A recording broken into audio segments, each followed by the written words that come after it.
Hey guys, welcome back to my channel. It's me, Kigam. In today's video, I want to do a review of Prada's Infusion D'Iris, which is one of my favorite perfumes. It's one of my signature scents. It's obviously a luxury perfume. I'm sure many of you buy luxury scents, luxury fragrances a lot. So I just wanted to put my honest review. This is not sponsored or anything like that. I have spent my own hard-earned money on this fragrance, so I wanted to review it for you guys if anyone is interested. I also want to talk a little bit about Prada, so I've got some of my own comments. As you know, I can't help myself. And I also have some stuff I want to talk to you about at the end of the video, about luxury influencing, luxury YouTubers, just a bunch of things that we need to talk about. So please, if you love shopping, please make sure you subscribe to my channel, like this video. It really helps to support my channel. And yeah, I can't wait to tell you all about Prada. Prada Infusion D'Iris is described by the fashion press and many people as being like oriental woodsy. I kind of see where they're coming from, but not really. Some of the notes in this are citrus. Obviously, the iris is the key center of the fragrance, and also neroli. I think there's also amber in this as well.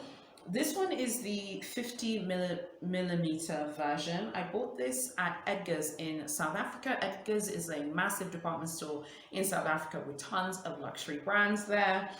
And this was obviously before C19, that's when I got it. Sadly, it is finished. I love this scent to bits. I think, honestly, I'm going to say something crazy right now, but this is the best luxury fragrance I have ever smelled. And I've smelled many of them, and this is the best one ever. So I want to explain what it smells like.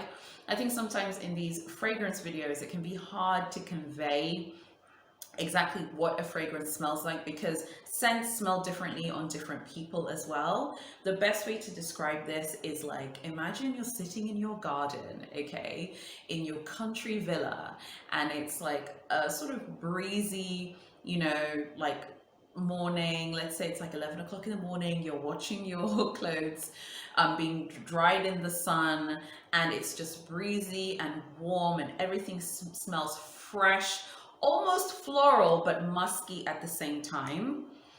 That is exactly what this smells like. It smells so fresh, so crisp.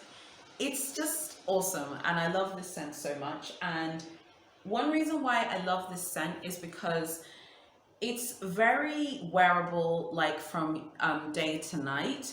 I know many people are very sensitive about like heavy scents. One of Prada's perfumes, I'm going to try and find a photo and put it up on here now. I've bought this one before. That one is heavy. It's really, really nice, but if you don't like heavy scents, you won't like this one that's on the screen.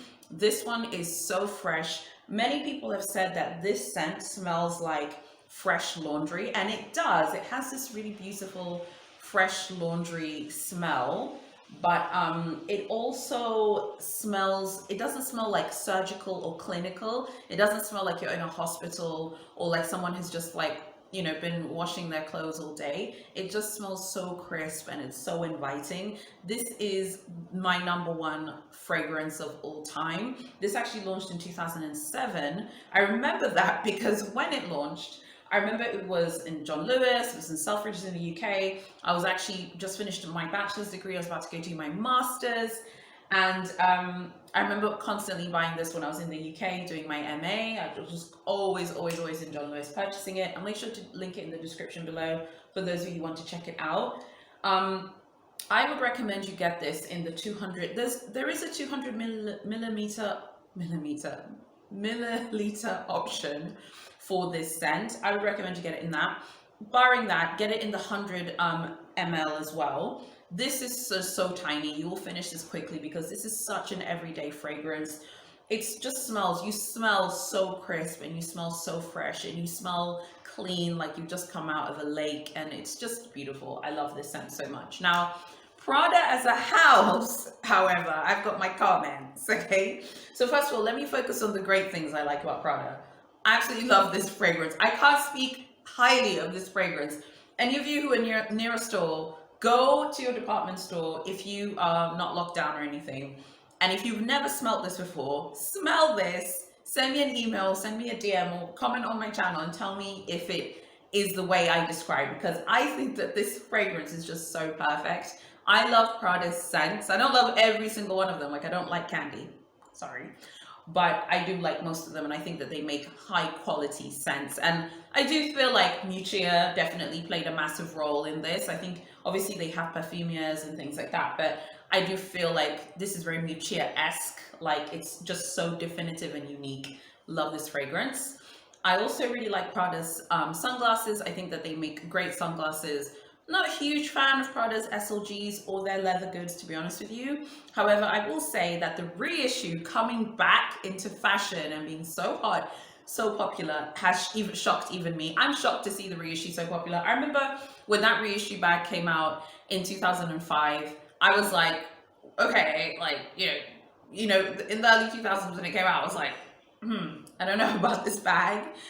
And I have been proven wrong. The bag is so hot, so popular. If you guys want to see a really good video about the Prada reissue, Prada call it the Re-Edition. I'm just going to call it the reissue, honey, okay? If you want to see a very good video, go check out Andrea's video at Style for Life. I will link her video in the description below. Her video about the reissue is the only video I've seen where someone has done a proper try-on with mod shots, so you can actually really see how the reissue looks. Go check it out. It's a really good video. So for those of you, who have comments about Prada, what are your comments? What are your views on Prada? Prada actually used to have a boutique in Johannesburg, and then they closed it down for some reason, which was disappointing, because I do think that the reissue being super hot right now, it would have done very well in South Africa. What are your thoughts on the House of Prada? I have to say, I do have to, even though I'm not a huge fan of the house, I do have to give them credit for the fact that they're not part of LVMH. It's Muccia Prada and her husband running the Prada group. They're very, very, very successful, and they haven't had to use a massive holding company to get there either. So I'm very curious to know what you guys think of the house. So please make sure that you drop me a comment. If any of you have smelt this perfume, tell me what you think. Is anyone buying the reissue? Let me know in the comments. Don't forget to like this video. Okay guys, I have a few things I want to discuss with you about the luxury influencing world. There's so many crazy things going on at the moment. I feel like C19 has changed how we view luxury influencers, and there's so much talk about luxury influencers. Honestly, this is truly a shopping channel. I don't want this to turn into a channel where like I bash people, because I wouldn't want someone to bash me, and this isn't a bashing video. I've seen a lot of critiques about luxury influencing, and I want to kind of address a few of those critiques and then hear from you guys. One of the biggest criticisms I'm hearing right now from luxury influencers about luxury influencers is that we are insensitive or tone deaf, or luxury influencers are insensitive and tone deaf about the current situation by constantly doing unboxings and hauls and all the rest of it. I think that's really interesting, because I do think that C19 now has been going on for at least a year. It's been going on for ages, and it doesn't really seem like it's going to be ending anytime soon. I don't think it's fair to like expect someone not to carry on with their life. Everyone has different financial situations, basically. We all live in a different situation, and just because someone shares like their unboxings online or their hauls online, I don't think that means that that person is necessarily a selfish person or a bad person. Something that I've noticed is a lot of people are criticizing big luxury influencers in the game, whether it's YouTube, Instagram, or TikTok, but also a lot of people have, I think, unfair expectations of what you want from your YouTubers or influencers that you follow. For the record, I don't see myself as an influencer by any stretch of the imagination, and I wouldn't accept that. Like, if you want to find my LinkedIn, it's pretty easy to find. If you follow me on Instagram, you could probably find me today. Like, I see myself as an entrepreneur and as a business executive. However, I do understand that, like, obviously by talking about luxury shopping and luxury brands, like, I am definitely part of the community now. And I do think that we have a duty to people who are younger than us, but to a point. So I was looking at my stats, and actually I've increased the amount of people from 18 to 25 who watch my videos.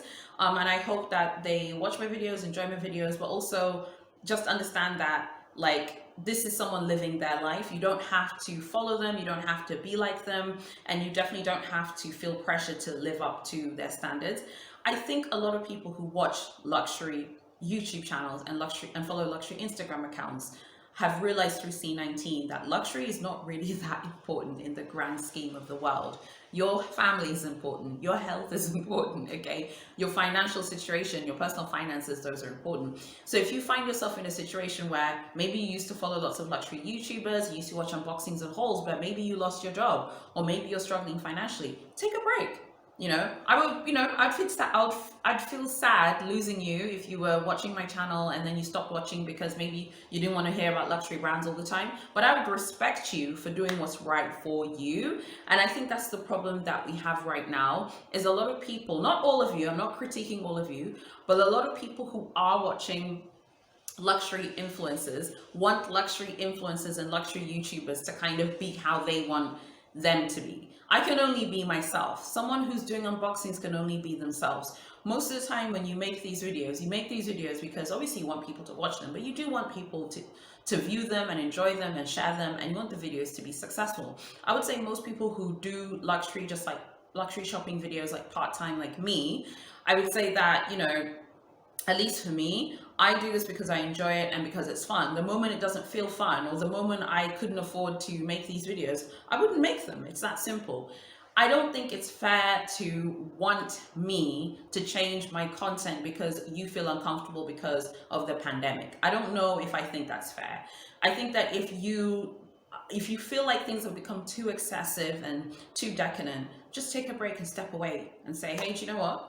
Maybe I can't watch all these unboxings or hauls. Frankly, I don't know if I watch that many unboxings. I prefer watching hauls. I like seeing someone's process of buying many items or several items, as opposed to watching the unboxing of an individual item, if that makes sense.